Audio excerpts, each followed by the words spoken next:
Malaysia is blessed with many heritage products, but a lot of them are having a difficult time sustaining. This includes cultural traditions and customs like Inai. Inai, or also known as henna, is a type of plant in which the leaves produce natural red dye.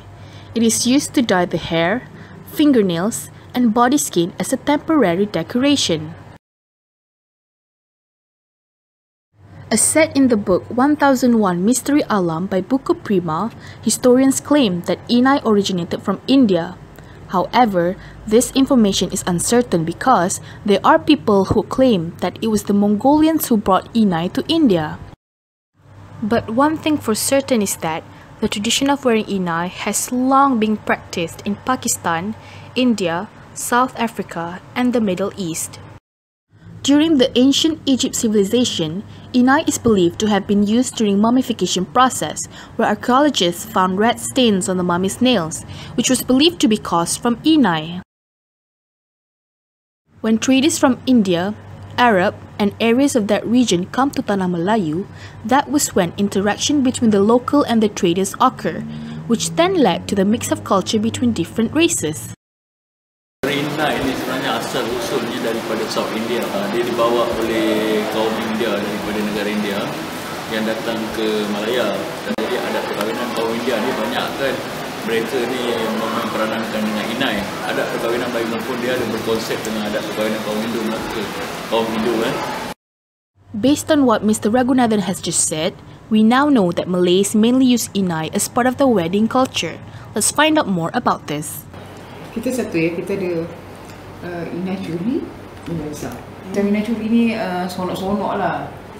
Kawan-kawan dia, adik-adik dia musik-musik. Pakai kau pakai.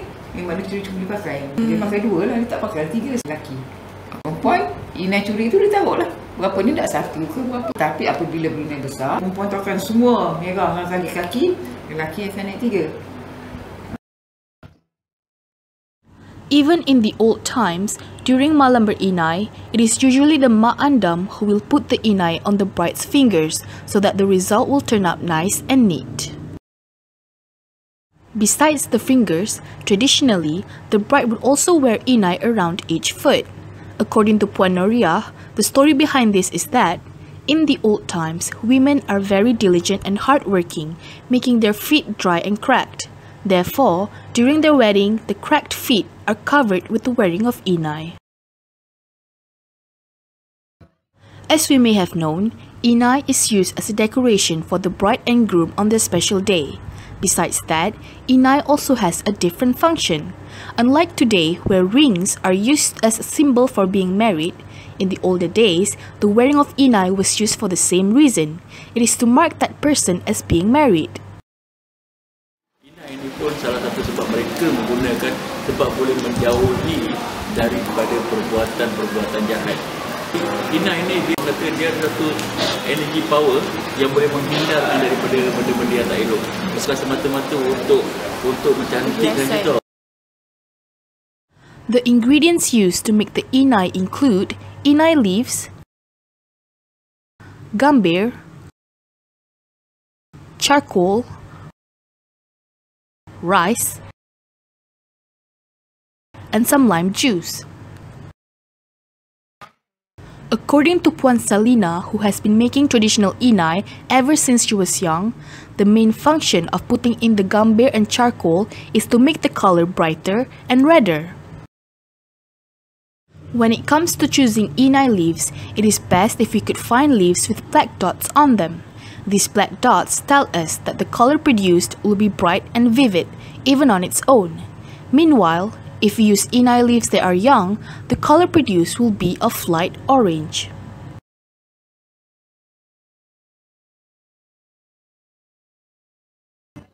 Traditionally, the Inai leaves are ground using batu giling because the faster and easier it is for the leaves to become crushed.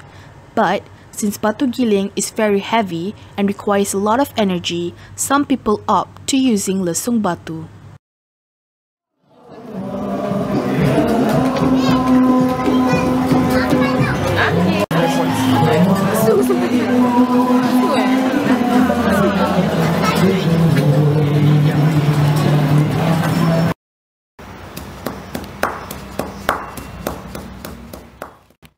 Together with the inai leaves, some lime juice is put in to give a bit of moisture and to make it easier for the inai to stick to the fingers. This is then followed by some gambir, charcoal and rice.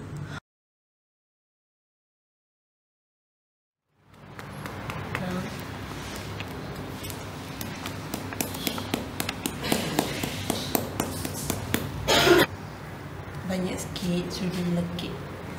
Tadi tak melekit sangat.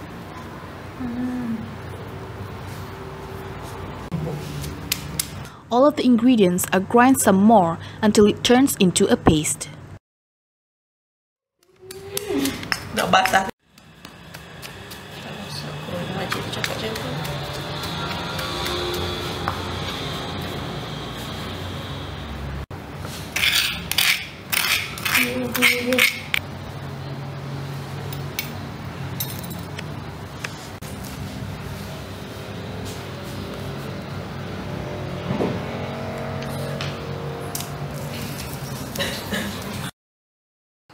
Before wearing the inai, the fingers are dampened first.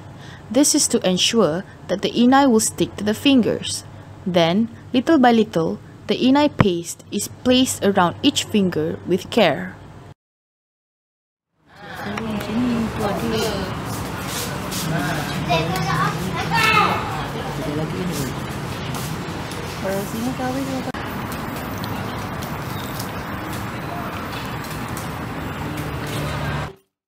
After all fingers are done, some people tie a piece of cloth around each finger to ensure that the inai doesn't move around.